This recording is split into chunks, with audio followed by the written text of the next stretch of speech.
बड़ी खबर देश सरकारी विभाग और सिपाही भर्ती परीक्षा में नौकरी के नाम पर करोड़ों के खेल का खुलासा हुआ। 2 शरारती परीक्षा माफियाओं को गिरफ्तार किया गया। ये बड़ी जानकारी मिल रही है। देखिए, इनके पास से वॉकी टॉकी, स्टाम्प, कीबोर्ड और इसके साथ ही जो जानकारी है कि मोटरसाइकिल, कार, लैपटॉप, मोबाइल सहित फर्जी वाड़े से जुड़े दस्तावेज बरामद किए गए। और ये देखिए, तस्वीर आपके सामने हमने रख दी है। इस फर्जी वाड़े में कई लोगों का नाम भी सामने आ चुका है। प्रेम प्रकाश इंजीनियर और सुबोध कुमार गिरफ्तार। 4 से 6 लाख में परीक्षा पास कराने का ये ठेका ले रहे थे। अभ्यर्थियों से परीक्षा में सेटिंग के नाम पर उगाही की जा रही थी और इस फर्जी वाड़े खेल का खुलासा हो चुका है। ये देखिए तस्वीरें आपके सामने, जहां पर इससे संबंधित जितने भी सामान थे वो सब कुछ पुलिस ने जब्त कर लिए हैं। सुबोध कुमार की गिरफ्तारी की गई है। इसके अलावा इस पूरे नेक्सस को खंगालने की कोशिश है। गैलेक्सी अपार्टमेंट भूपतिपुर में छापा मारा गया, तो फिर वहां से काफ़ी सारे सामान बरामद हुए जो संदिग्ध प्रतीत हुए। उसमें से ये 3 वॉकी टॉकी है, 7 मोबाइल फ़ोन है, जिसमें से 2 आईफोन भी है, एक लैपटॉप है, बहुत सारे सर्टिफिकेट्स है, कुछ ब्लैंक चेक्स है, एक मोटरसाइकिल बुलेट बरामद हुआ है, एक विटारा ब्रेजा ये बाइक बरामद हुआ है। साथ ही साथ 2 व्यक्तियों को हिरासत में लिया। स्टूडेंट से सरकारी एग्ज़ाम्स में सेटिंग्स कराने के लिए ये पैसे वसूलते हैं। हालांकि इनसे ये बोला गया है कि इनके द्वारा ये बताया गया कि इन्होंने पैसे लिए ज़रूर है, बट ये किसी का करा नहीं पाया, इसीलिए बहुत सारे स्टूडेंट्स इनसे ये पैसे वापस मांग रहे हैं। इन्होंने काफ़ी सारे और भी संदिग्ध व्यक्तियों का नाम बताया, जिसके बारे में अभी हम इन्वेस्टिगेशन कर रहे हैं। और अब सवाल कि घुसपैठियों को बाहर करने से विपक्ष को क्या परेशानी है। दरअसल बिहार में चल रहे मतदाता पुनरीक्षण अभियान को लेकर पहली बार प्रधानमंत्री नरेंद्र मोदी ने बयान दिया। एक जनसभा को संबोधित करते हुए पीएम मोदी ने कड़े शब्दों का इस्तेमाल किया और कहा कि जो इस देश के नागरिक नहीं हैं, जो घुसपैठ कर भारत की सीमा में आए हैं, उनके खिलाफ भारत के संविधान के तहत न्याय सम्मत कार्रवाई होगी। पीएम के इस बयान पर सियासत गर्मा गई है। ये खास रिपोर्ट आपको दिखाते हैं।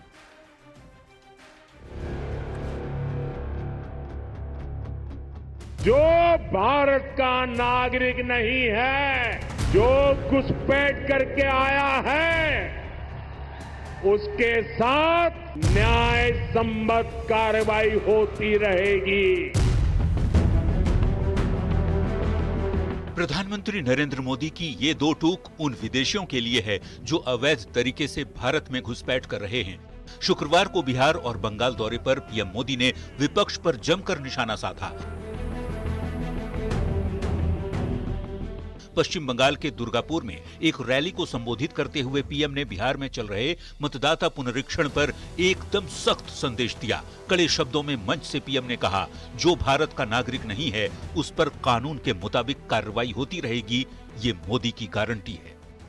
जो भारत का नागरिक नहीं है, फिर से सुन लीजिए, जो भारत का नागरिक नहीं है, जो घुसपैठ करके आया है, उसके साथ भारत के संविधान के तहत न्याय सम्मत कार्रवाई होती रहेगी।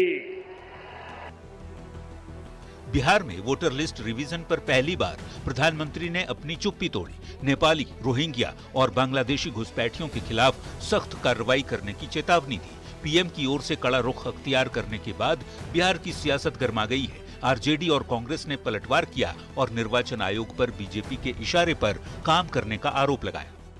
देखिए, आदरणीय प्रधानमंत्री जी का एसआईआर पर बयान ये बता रहा है कि चुनाव आयोग केंद्र सरकार के रिमोट पर काम कर रही है। तो इधर उधर की बात न कर, पहले ये बता काफिला क्यों लूटा। प्रधानमंत्री जी ये बताएं कि विदेशी लोग आके भारत में बस कैसे गए, आप कर क्या रहे थे, और पिछले 11 सालों से उन्हें निकालने के लिए आप ट्रंप चाचा की अनुमति का इंतजार कर रहे थे। क्या कब का निकाल देना चाहिए।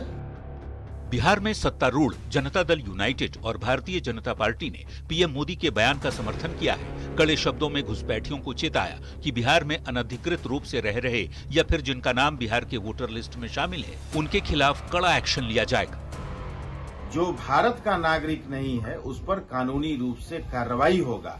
कोई भी अनाधिकृत व्यक्ति, कोई भी घुसपैठिया कैसे भारत का नागरिक हो सकता है। साफ है कि चुनाव आयोग की एसआईआर कार्रवाई पर प्रधानमंत्री नरेंद्र मोदी जी ने मुहर लगा दी है, क्योंकि यह कार्य कोई राजनीतिक दल नहीं कर रहा है बल्कि चुनाव आयोग करवा रहा है। पिछले दिनों निर्वाचन आयोग के सूत्रों ने ये बात कही थी कि मतदाता पुनरीक्षण अभियान में बिहार में बड़ी संख्या में विदेशी मतदाता मिले हैं। नेपाल, म्यांमार और बांग्लादेश के लोगों के पास भारतीय दस्तावेज मिले हैं। हालांकि फिलहाल इनकी जांच की जा रही है। देखना होगा क्या सच्चाई निकलकर सामने आती है। पटना संवाददाता विनीता मिश्रा के साथ ब्यूरो रिपोर्ट, न्यूज़ 18।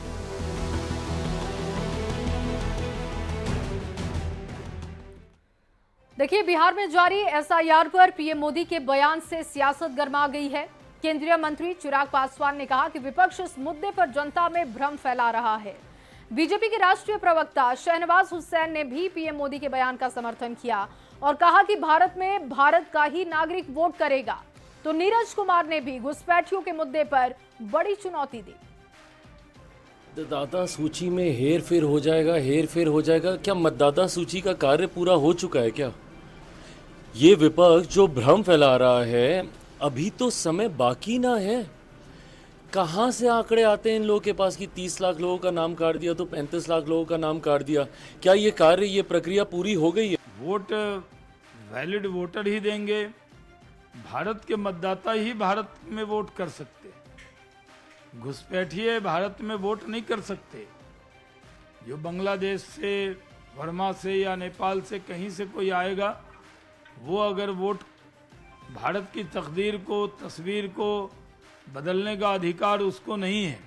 देश के अंदर में घुसपैठ एक महत्वपूर्ण समस्या, इसको कोई नकार नहीं सकता। और लालू जी उस काम के लिए याद किए जाते रहेंगे कि संभवतः 2009 में जब इनकी सरकार थी बिहार में, एसबी चौहान ने केंद्रीय गृह मंत्री के स्तर पर बैठक बुलाई थी घुसपैठ के सवाल पर, और लालू यादव का मेरा वो बयान का अखबार का कतरन मेरे पास उपलब्ध है, जिसमें लालू यादव ने यह कहा था कि गैर भारतीयों को राशन कार्ड देने में सतर्कता बरतनी चाहिए।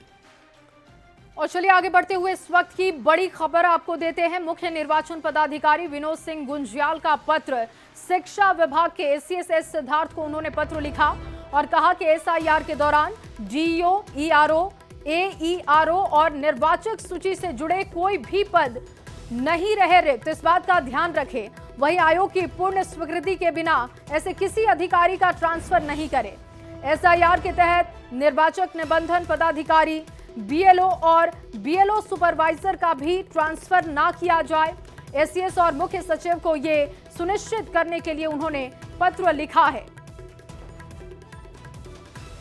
बिहार में आचार संहिता लागू होने से पहले बड़े पैमाने पर अधिकारियों से लेकर कर्मियों का ट्रांसफर जारी है, लेकिन अब एसआईआर अवधि में किसी भी कर्मी और अधिकारी का विभाग के सुप्रीमो अपनी मर्जी से ट्रांसफर नहीं कर सकेंगे। इस बाबत मुख्य निर्वाचन पदाधिकारी विनोद सिंह गुंजियाल ने शिक्षा विभाग के एसीएस सिद्धार्थ को पत्र लिखा है और साफ कहा है कि फिलहाल जो एसआईआर का काम चल रहा है, जिसमें बड़े पैमाने पर जो एक तरह से शिक्षा विभाग के कर्मी हों या अधिकारी हों जिनकी ड्यूटी लगाई गई है, यानी भारत निर्वाचन आयोग के प्रासंगिक पत्र कंडिका 8 में यह स्पष्ट रूप से वर्णित है कि एसआईआर अवधि के दौरान मुख्य सचिव यह सुनिश्चित करेंगे कि डीईओ, ईआरओ, एईआरओ और निर्वाचक सूची से संबद्ध कोई भी पद रिक्त न रहे और आयोग के पूर्ण स्वीकृति के बिना किसी भी ऐसे अधिकारी या कर्मी का ट्रांसफर नहीं कर सकेंगे। तो कुल मिलाकर मुख्य सचिव के ये पत्र का हवाला दिया गया है 2205, जो पत्रांक है 28/6/2025 को ये निर्देश दिया गया था और इसी के तहत जिला निर्वाचन पदाधिकारी द्वारा जिन कर्मियों को अभी फिलहाल एसआईआर में ड्यूटी लगाई गई है उनके लिए निर्देश जारी किया गया है। अब बता दें आपको कि इसमें बीएलओ सुपरवाइजर और इसके अलावा जो बीएलओ सुपरवाइजर हैं, निर्वाचक सूची के कार्यों से जुड़े अन्य कर्मी हैं, उनका स्थानांतरण अब बिना आयोग की अनुमति के नहीं हो सकेगा। तो इसके अलावा जो विनोद सिंह गुंजियाल हैं, बाकी अन्य विभाग को भी पत्र लिखने की तैयारी में है। फिलहाल शिक्षा विभाग को पत्र लिखा गया है क्योंकि लगातार ट्रांसफर पोस्टिंग का सिलसिला जारी है, लेकिन शिक्षा विभाग के जो कर्मी हैं उनकी ड्यूटी बीएलओ में लगाई गई है।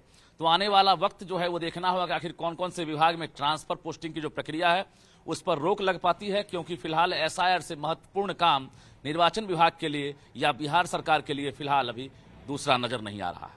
कैमरामैन दीपक के साथ रजनीश कुमार, न्यूज 18 पटना। और चलिए आगे बढ़ते हुए आपको एसआईआर का अपडेट देते हैं। बड़ी खबर इस पर आ चुकी है। अपडेट ये है कि बिहार में 90.64% मतदाताओं का फॉर्म जमा हो चुका है, यानी 7,15,82,700 मतदाताओं का फॉर्म हासिल हो चुका है। इसके अलावा आपको जानकारी दें, 41,64,814 मतदाता यानी कि 5.27% मतदाता अपने पते पर अनुपस्थित पाए गए। 11,000 मतदाताओं के बारे में अब तक कुछ पता नहीं चल पाया। 4.08% यानी कि 32,23,023 मतदाताओं का फॉर्म हासिल होना बाकी है। चुनाव आयोग ने इस बात की जानकारी दी है। और देखिए लगातार एसआईआर पर अपडेट आ रहा है कि कितना काम हो चुका है। बहुत कम समय बाकी है और इस कड़ी में नया अपडेट भी सामने आ चुका है जिसको आपके सामने हमने रखा। और वहीं बिहार में इसी साल विधानसभा का चुनाव होने वाला है और चुनाव से पहले राजनीतिक पार्टियां युवाओं को अपने पाले में लाने के लिए सरकारी नौकरी और रोजगार के वादे से लुभाने की कोशिश में है। कांग्रेस ने भी रोजगार मेला के जरिए युवा वोटर्स को साधने का प्रयास किया, लेकिन इस पर खूब राजनीति हो रही है। ये खास रिपोर्ट आपको दिखाते हैं।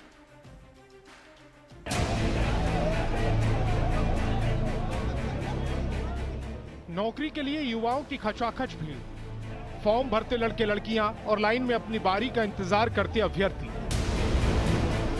ये तस्वीर पटना के ज्ञान भवन की है, जहां शनिवार को कांग्रेस की ओर से रोजगार मेला लगाया गया।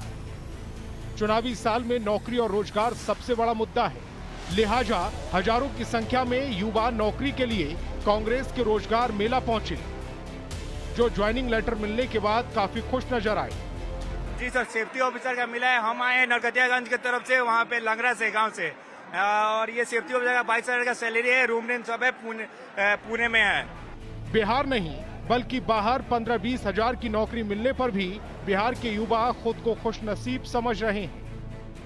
इसी साल विधानसभा चुनाव होने वाले हैं।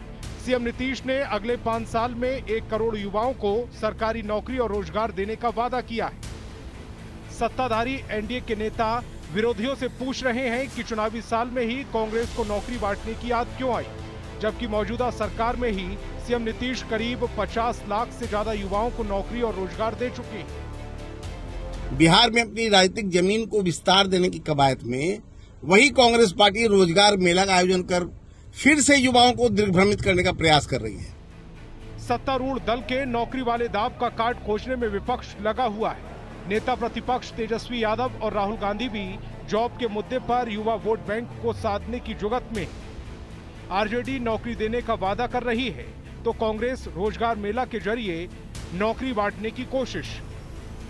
जो इंडिया महागठबंधन के चेयरमैन तेजस्वी जी का संकल्प रहा, उन संकल्पों को सभी दल अपने अपने स्तर से आगे बढ़ाने का काम कर रहे हैं। कांग्रेस के रोजगार मेले में कुछ युवा नौकरी पाकर खुश दिखे तो कुछ युवाओं ने नौकरी के नाम पर सिर्फ मजदूर इकट्ठा करने का आरोप लगाया। कहा 15-20 हजार रुपए की नौकरी देकर 12 घंटे काम लिया जा रहा है। नौकरी के जरिए युवाओं को प्रभावित करने की ये कोशिश, देखना होगा कांग्रेस को फायदा पहुंचाती है या नुकसान। पटना संवाददाता रवि एस नारायण के साथ ब्यूरो रिपोर्ट, न्यूज 18। और आगे बढ़ते हुए अब बात चंदन मिश्रा हत्याकांड की होगी। दरअसल पारस अस्पताल में हिस्ट्री शीटर चंदन मिश्रा की हत्या का पश्चिम बंगाल कनेक्शन सामने आ चुका है। सूत्रों की माने तो पुलिस ने कोलकाता से 5 से 6 अपराधियों को गिरफ्तार किया है। हालांकि पकड़े गए अपराधी कौन है इसका खुलासा अब तक नहीं हो सका है।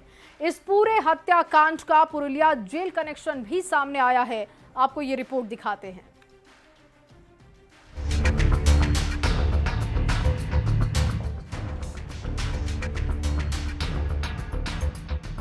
पारस अस्पताल में हिस्ट्री शीटर चंदन मिश्रा के शूटआउट का ये वीडियो किसी फिल्म के एक्शन शूट की तरह है।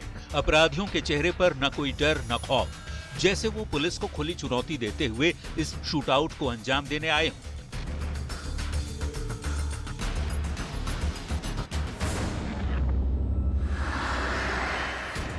ये वीडियो बिहार पुलिस की कानून व्यवस्था के दावे को तार-तार करती नजर आई।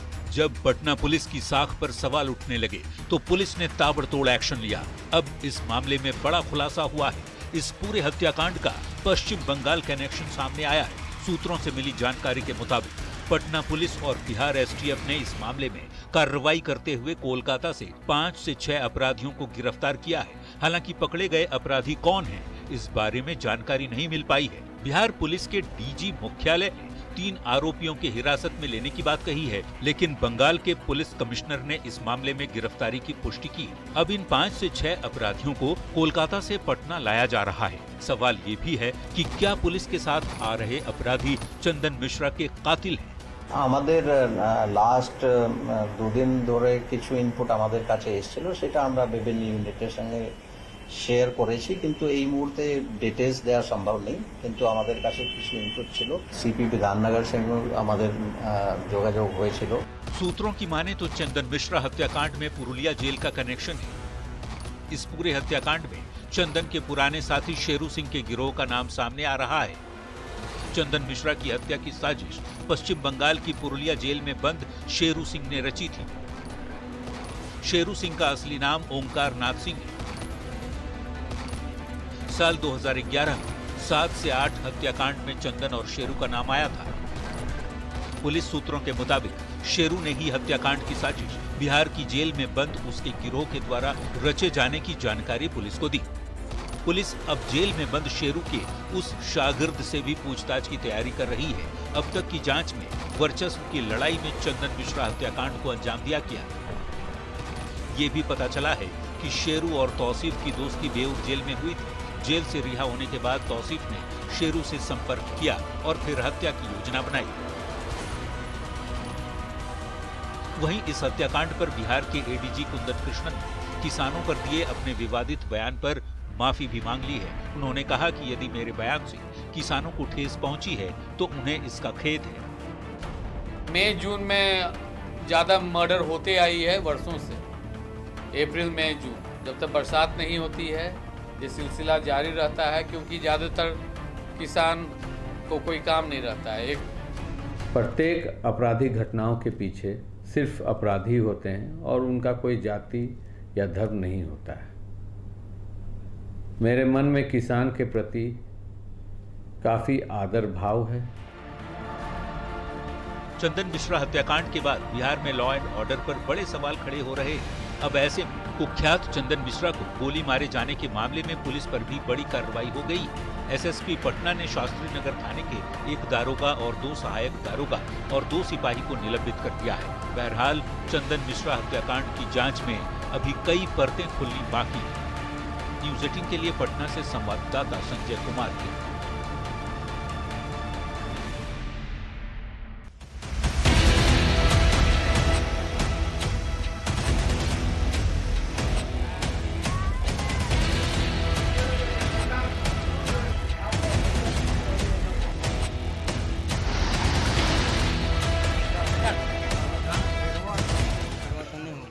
और अब बिहार में बाढ़ की आहट होने लगी है। दरअसल भारी बारिश की वजह से बिहार के कई जिलों में बाढ़ जैसे हालात बन चुके हैं। कई शहरों में पानी लोगों के लिए परेशानी का सबब बन चुका है। लगातार हो रही मूसलाधार बारिश ने जनजीवन को अस्त व्यस्त कैसे किया है, आपको इस रिपोर्ट में दिखाते हैं।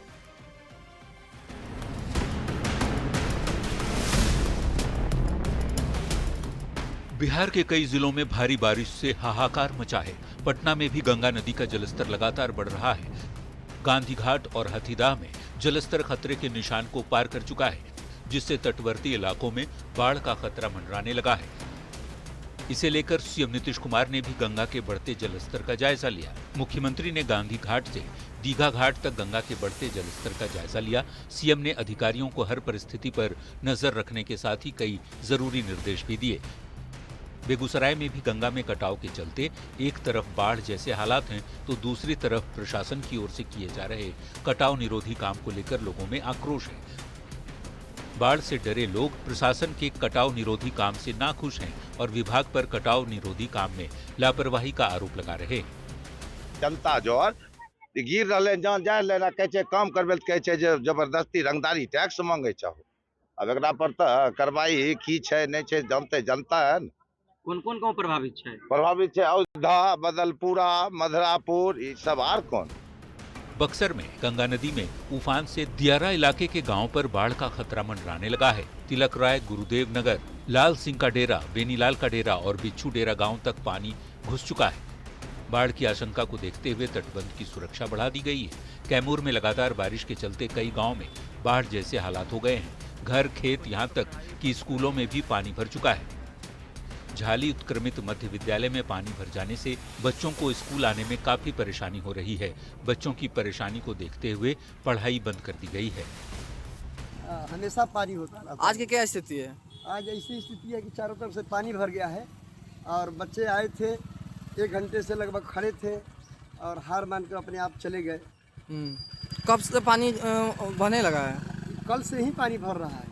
भागलपुर के सबौर प्रखंड के रजंदीपुर गांव में भी गंगा का पानी घुस चुका है। बाबूपुर रजंदीपुर सड़क पर बाढ़ का पानी चढ़ गया है। लोग घरों को छोड़ ऊंची जगहों पर जाने को मजबूर हैं। बाबूपुर है, रजंदीपुर है, संत नगर है, लालू चक है, बल्ला टोला है, बिचला टोला है, बाबूपुर है, सब डूब जाएगा। हाँ। आरा में भी गंगा के जलस्तर में लगातार बढ़ोतरी हो रही है, जिसकी वजह से कई गांव गंगा में विलीन होते जा रहे हैं। सबसे ज्यादा कटाव शाहपुर प्रखंड के जवानिया गांव में हो रही है। गंगा के जलस्तर को बढ़ता देख जिला प्रशासन ने लोगों से सुरक्षित जगह पर जाने की अपील की है। सीतामढ़ी में बागमती नदी में उफान के चलते लोगों की परेशानी बढ़ गई है। रूनी सैदपुर प्रखंड के कई गाँव के लोगों की जिंदगी नाव के सहारे चल रही है। न्यूज 18 के लिए पटना से आनंद अमृतराज के साथ ब्यूरो रिपोर्ट। और वहीं बिहार में बढ़ते अपराध और तेजस्वी यादव के सवालों पर केंद्रीय मंत्री गिरिराज सिंह ने बड़ा बयान दिया। गिरिराज सिंह ने कहा कि आखिर क्या कारण है कि चुनाव से ठीक पहले घटनाएं हो रही हैं। पुलिस जिसे पकड़ रही है वो एक ही वर्ग के हैं। पुलिस को ये पता लगाना चाहिए कि नीतीश सरकार को आखिर बदनाम कौन कर रहा है। साथ ही गिरिराज सिंह ने मतदाता पुनरीक्षण को लेकर भी विपक्ष पर हमला किया और इसके साथ ही उन्होंने कई सवाल भी पूछे। पूरा बयान आपको सुनवाते हैं। जी, तेजस्वी यादव हो या पूरा विपक्ष हो, बिहार में जो घटनाएं घटी हाल के दिनों में, उन घटनाओं को लेकर के सरकार पर और खास करके भाजपा पर आरोप लगाया जा रहा है।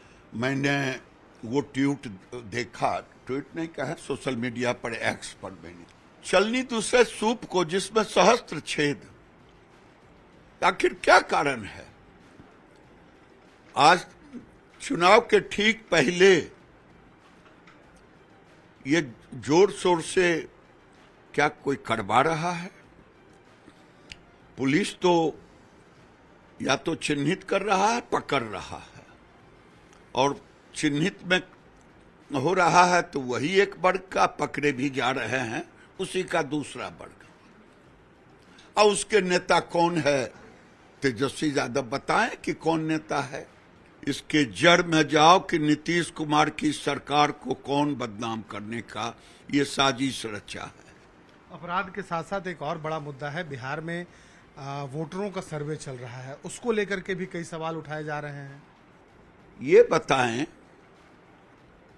कि किसको वोट देने का अधिकार है? जो भारत का नागरिक है, जो फर्जी नहीं है।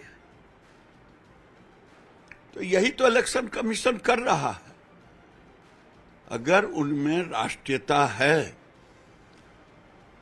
तो वो जरूर पूछें कि निकालने वाले कौन कौन लोग हैं, क्या कारण था कि 4 दिन के अंदर 4 जिलों में 5 लाख आवासीय प्रमाण पत्र के लिए कौन आवेदन दिया था? कौन वर्ग के लोग थे? मुस्लिम प्रेम था है इनका। और वहीं अपराध पर गिरिराज सिंह के बयान पर आरजेडी ने भी पलटवार किया है, आपको सुनवाते हैं। हत्या, लूट, डकैती और बलात्कार की घटनाओं से कहीं ना कहीं जनता दल यू भारतीय जनता पार्टी के नेता बेचैनी में हैं और बेचैनी में अनर्गल पर लाभ कर रहे हैं। स्पष्ट रूप से बिहार में सरकार का इकबाल समाप्त हो गया है। सरकार के स्तर से अपराध और अपराधियों पर कार्रवाई की दिशा में गंभीरता नहीं दिखाई जा रही है। कहीं ना कहीं शासन और प्रशासन के मनोबल को तोड़ने का प्रयास किया जा रहा है। और देखिए, मीनापुर से आरजेडी के विधायक मुन्ना यादव का एक विवादित बयान सोशल मीडिया पर वायरल हो रहा है, जिसमें वो खास जातियों को लेकर आपत्तिजनक टिप्पणी करते हुए देखे गए। बीजेपी ने उनके बयान की निंदा की है, देखिए। मिश्रा, सिंह, झा, शर्मा का कोई गुजारा नहीं, बैकफुट पर। पांडे चाह रहे हैं कि फिर जगन्नाथ मिश्रा का सरकार आवे, कतई नहीं होगा। लालू जी ने यही तो कर दिया कि बिहार की गद्दी पर जब भी बैठेगा तो कोई बहुजन बैठेगा, और किसी की औकात है तो मुट्ठी भर लोग का नाम आगे करके चुनाव लड़के दिखा दे, बिहार में मट्टी पलीद हो जाएगा। अब मिश्रा, सिंह, झा, शर्मा का कोई गुजारा नहीं, बैकफुट पर रह, राज कर। तू मान लिया कि तू राज करता है, बैकफुट पर रह के, फ्रंट पेज पर तू नहीं आ सकता। राजद के विधायक रंजन यादव जी ने जिस प्रकार का स्टेटमेंट दिया है, यह अत्यंत ही दुखद है और दुर्भाग्यपूर्ण है। समाज में द्वेष और इस प्रकार की दुर्भावनाओं को पैदा करना हिंसा को जागृत करने के जैसा है। हालांकि राष्ट्रीय जनता दल का नेचर और कैरेक्टर रहा है। क्या ये राजद के नेता तेजस्वी यादव के शह पे हो रहा है? राजद का मतलब ही है गुंडा राज, राजद का मतलब ही अपराध, राजद का मतलब ही है जाति के नाम पे। जिस प्रकार से तेजस्वी यादव लगातार सवर्णों पर अपने द्वारा, अपने जनप्रतिनिधियों के द्वारा घटिया बयानबाजी करवा रहे हैं, समाज को बांटना चाहते हैं। जैसे जैसे चुनाव नजदीक आ रहा है, फिर से वही नरसंहार की यादें दिलाने के लिए ताजगी के स्वरूप देने का काम कर रहे हैं और सवर्णों पर अनर्गल बयानबाजी, भद्दी बयानबाजी करने का काम कर रहे हैं। और अगली खबर दरभंगा से है, जहां बहादुरपुर विधानसभा के विधायक और मंत्री मदन सहनी ने अपने क्षेत्र के लोगों को बड़ी सौगात दी। मंत्री ने कुल 170 करोड़ की योजनाओं का शिलान्यास किया। शिलान्यास कार्यक्रम में जेडीयू सांसद और पार्टी के राष्ट्रीय कार्यकारी अध्यक्ष संजय झा भी शामिल हुए। बहादुरपुर विधानसभा के कुशोथर और उघरा गांव के स्कूल परिसर में योजनाओं का शिलान्यास किया गया। इस मौके पर संजय झा ने राज्य सरकार के जन कल्याणकारी कार्यों का जिक्र भी किया और उसी वक्त की तस्वीरें आप देख रहे हैं। दरभंगा में आए हैं, बहुत सारा चीज़ों का शिलान्यास उद्घाटन यहाँ बहादुरपुर विधानसभा में, और खास करके पिछले 4 दिन में जो एक तो मुख्यमंत्री जी ने घोषणा किया कि जो 400 रुपया मिलता था वृद्ध लोगों को, उसको 1100 दिया, उनके अकाउंट में भी चला गया।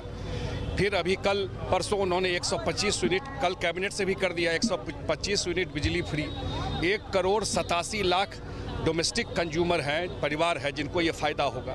फिर मुख्यमंत्री जी ने कहा है 1 करोड़ लोगों को अगले 5 साल में नौकरी मिलेगी और रोजगार मिलेगा। स्किल यूनिवर्सिटी खोलने का, मुझे लगता है अगला 5 साल बिहार का इन्वेस्टमेंट उद्योग का काल है। 100 योजनाओं का बहादुरपुर के कुशोथर में हम लोगों ने स्कूल का शिलान्यास भी किए हैं 4.25 करोड़ का, और उसके अलावा लगभग 100 करोड़ की योजनाओं का हम लोगों ने शिलान्यास उद्घाटन किया है, जिसमें सड़क है, पुल है, स्कूल का भवन है, पंचायत सरकार भवन है, नदी में घाट है, बांध का पक्कीकरण है, ये सभी मिलाकर के 170 करोड़ का किए हैं। और चलिए इसी खबर के साथ अपना बिहार में बस इतना ही। आगे जोहार